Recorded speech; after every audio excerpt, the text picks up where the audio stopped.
Welcome to Do It for the Case Law for Friday, July 31st, 2026. Visit doitforthecaselaw.com to listen to more in-depth per-case reporting. Today we are covering 78 federal appellate decisions across 5 reporter beats. Do It for the Case Law is a news reporting service. We summarize and discuss federal appellate opinions. Nothing in this broadcast constitutes legal advice. James takes us through the criminal justice docket. Thanks, David. 18 cases in today's criminal justice roundup. 13 were affirmed, 3 were dismissed on Anders grounds, and 2 came from the 11th Circuit covering tax and fraud. Let's start in the 10th Circuit, where Gregory McKnight's appeal regarding supervised release was affirmed. The court held it had jurisdiction under the collateral order doctrine to review the denial of early termination, rejecting McKnight's argument that the sentencing court lacked authority. Moving to the 11th Circuit, we have 2 significant affirmances. In the railroad tax case against Alabama, the court upheld the judgment for BNSF Railway, ruling that state taxes on diesel fuel while exempting water carriers violate the non-discrimination provision of the 4R Act, and judicial estoppel barred the state from denying rail water competition. Also in the 11th Circuit, Elizabeth Hernandez's Medicare fraud conviction and 20-year sentence were affirmed. The court found harmless any error in allocating closing argument time and rejected claims regarding jury instructions and juror challenges.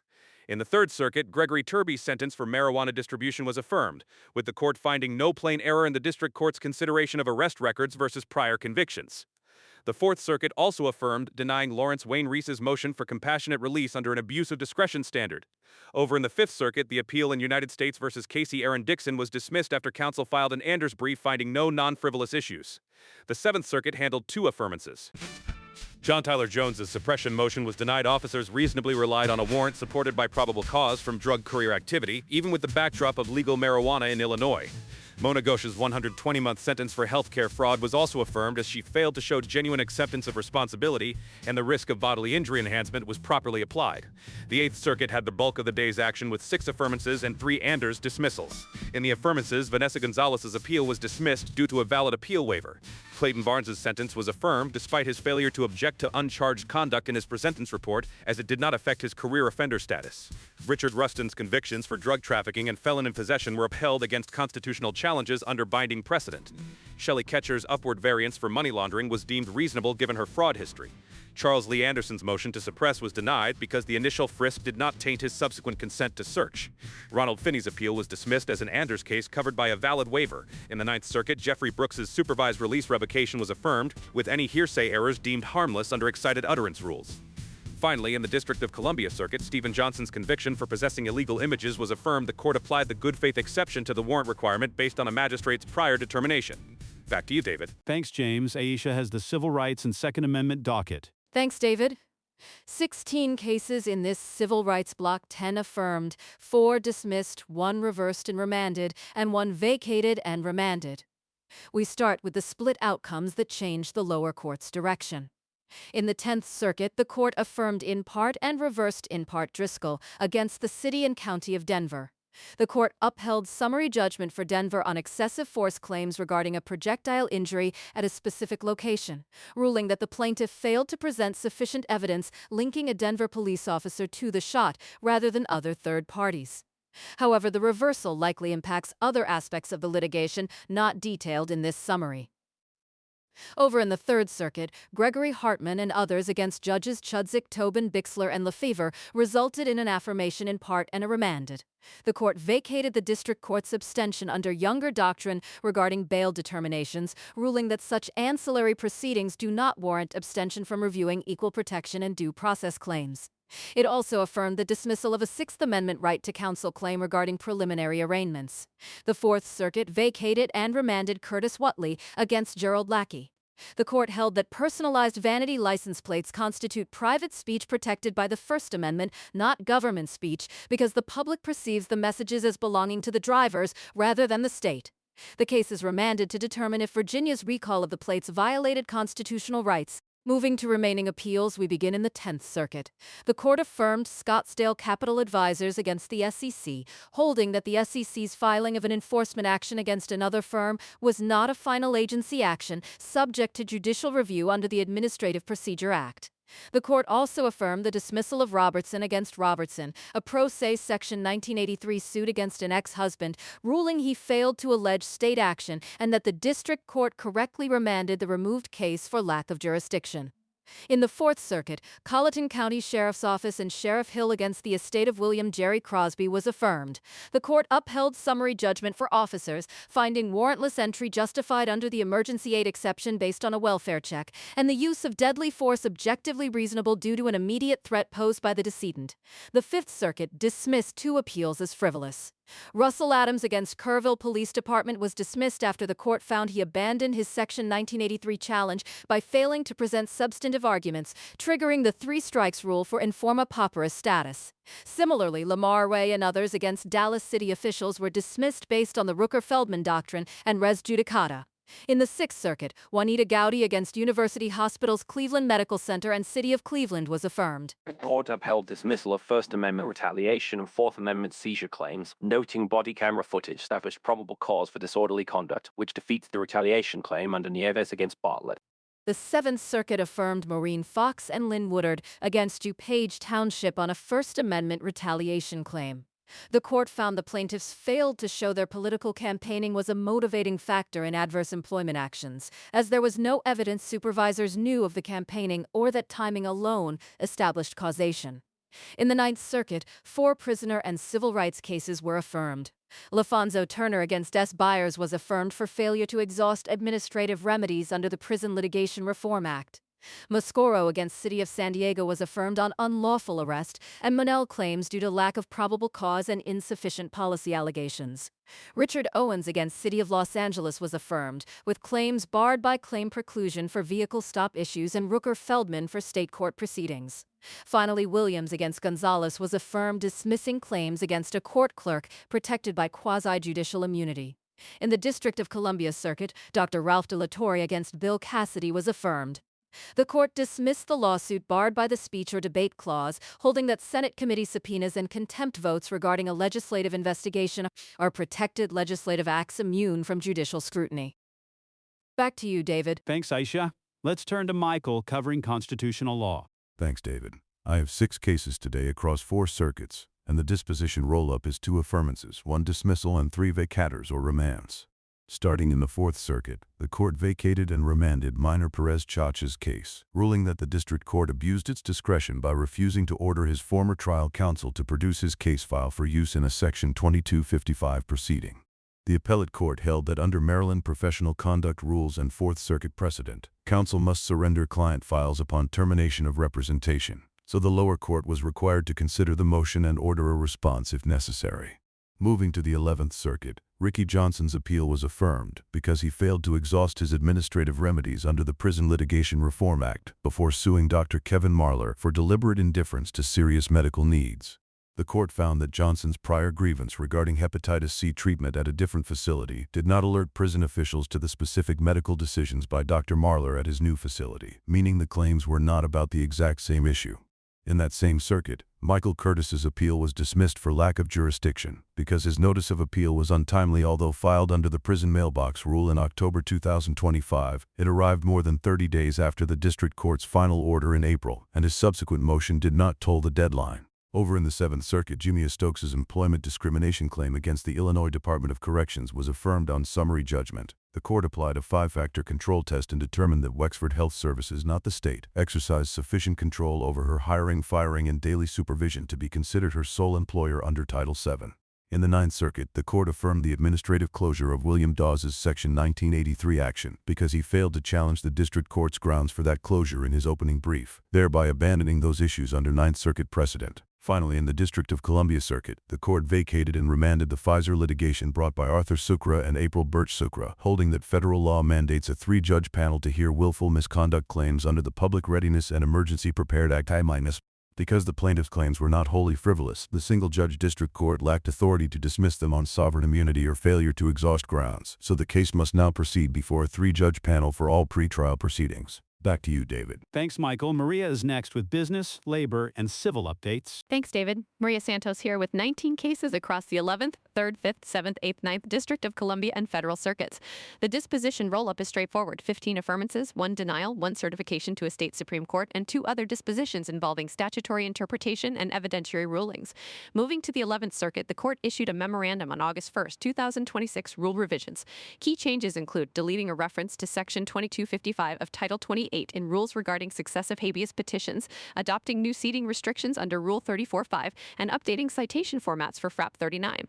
In the Third Circuit, the Pennsylvania Game Commission lost its diversity jurisdiction argument against the Thomas E. Proctor Heirs Trust. The court held the commission is not an arm of the state because it maintains a separate fund and pays its own liabilities, confirming that a 1980 tax sale did not divest the trust of subsurface estate interests. Over in the Fifth Circuit, pro se debtors Abby and Ricky Robinson were dismissed for failing to follow proper appellate procedures after their underlying bankruptcy case closed.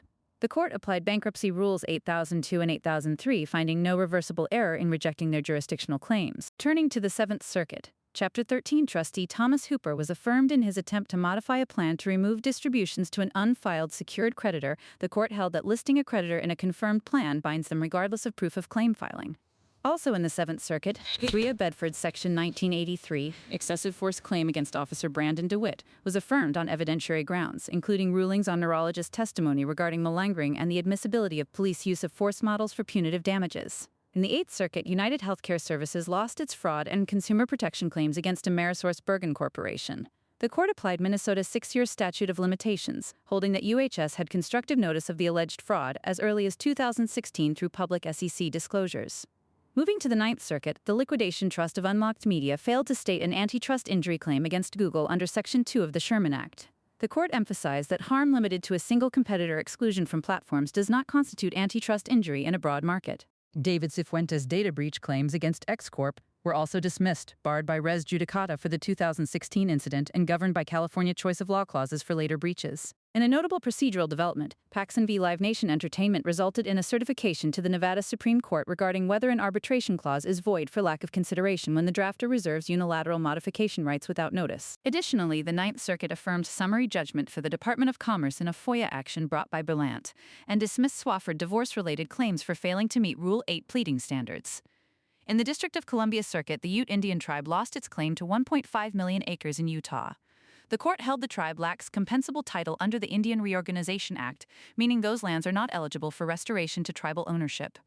In a split disposition regarding Adele Rupip employment claims against Senator Marco Rubio, the court affirmed summary judgment on Title VII and Rehabilitation Act claims, but vacated the transfer of her Fair Labor Standards Act damages claim to the Court of Federal Claims, ruling that FLSA sovereign immunity waivers allow suits in federal district courts. Finally, in the Federal Circuit, Pfizer lost its bid to amend patent claims during inter partes review against Sanofi vaccines. The court found substantial evidence supported the board obviousness determination based on prior art showing similar immunogenicity results. The remaining 4 lower priority cases were resolved with 3 dismissals and 1 affirmance. Back to you, David. Thanks, Maria.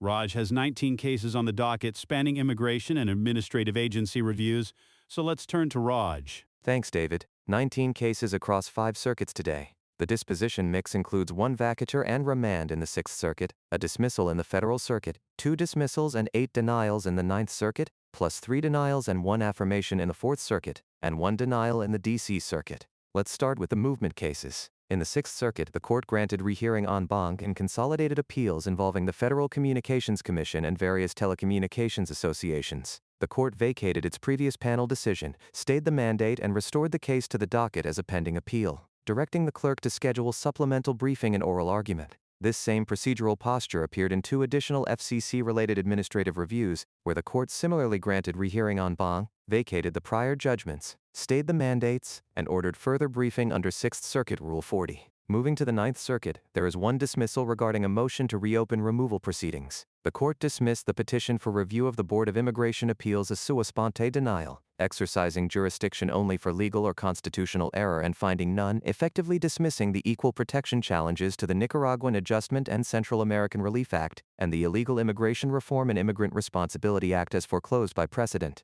In the Federal Circuit, the court dismissed an appeal from Mr. Shelton regarding veterans' benefits for lack of jurisdiction. The court held that it lacks authority to review factual determinations or the application of law to facts in such cases absent a constitutional issue, leaving the Veterans Court's affirmation of the Board of Veterans' Appeals' denial of total disability based on individual unemployability in effect. Now to the denials and affirmances.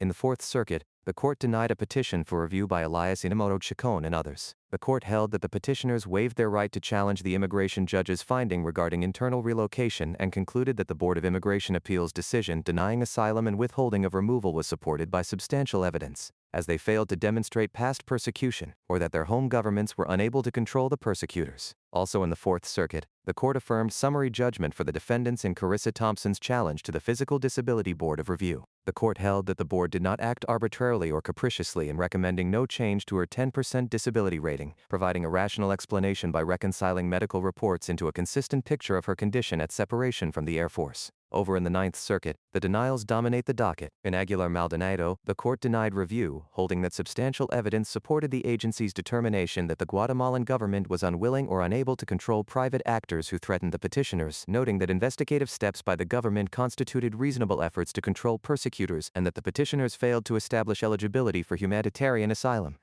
In Espino-Alarcon, the court denied a motion to reopen as untimely, filed over 1 year after the final removal order, and found no materially changed country conditions to justify an exception. In Flores-Ramirez, the court denied review because the petitioner forfeited all challenges by filing a conclusory opening brief lacking record citations or legal authority for his persecution and Convention Against Torture claims. Jimenez saw his motion to reopen denied as untimely and number barred, with the court noting that no future petitions would trigger an automatic temporary stay of removal. Mendez-Maldonado was denied adjustment of status based on inadmissibility under federal statute due to his own admissions made under oath during immigration judge testimony. Rodas-Gonzalez had his petition dismissed regarding a sua sponte motion to reopen, as the board did not commit legal or constitutional error in its discretionary denial. Segura-Rodriguez's third motion to reopen was denied as untimely and number barred, filed over 16 years after the final removal order, with the court finding no equitable tolling or due process prejudice despite the delay. In Simon Morales, the court denied applications for asylum and cancellation of removal, holding that substantial evidence supported the agency's determination that he failed to demonstrate the exceptional and extremely unusual hardship required for relief. Kogoroku's petition was denied. His challenge to removability based on a drug conviction was barred by exhaustion, and substantial evidence supported the denial of Convention Against Torture relief given his failure to demonstrate it was more likely than not he would be tortured in Nigeria. Finally, in U, the court denied asylum and withholding of removal following an adverse credibility determination supported by inconsistencies in her testimony and omissions in her application, which also doomed her Convention Against Torture claim. Wrapping up in the D.C. Circuit, the court denied consolidated petitions for review of Federal Energy Regulatory Commission Order 2023. The court held that FERC acted within its authority under Section 206 of the Federal Power Act to overhaul nationwide generator interconnection procedures, reasonably explaining its order and rejecting challenges from both clean energy developers and transmission providers regarding withdrawal fines and queue backlogs. Back to you, David. Okay, that is the Daily Rundown for Friday, July 31st, 2026. Subscribe or follow for the next update. Visit doitforthecaselaw.com to listen to more in-depth per-case reporting. Do It for the Case Law is a news reporting service. We summarize and discuss published federal appellate opinions. Nothing in this broadcast constitutes legal advice. We are not lawyers. If you need legal counsel, consult a licensed attorney in your jurisdiction.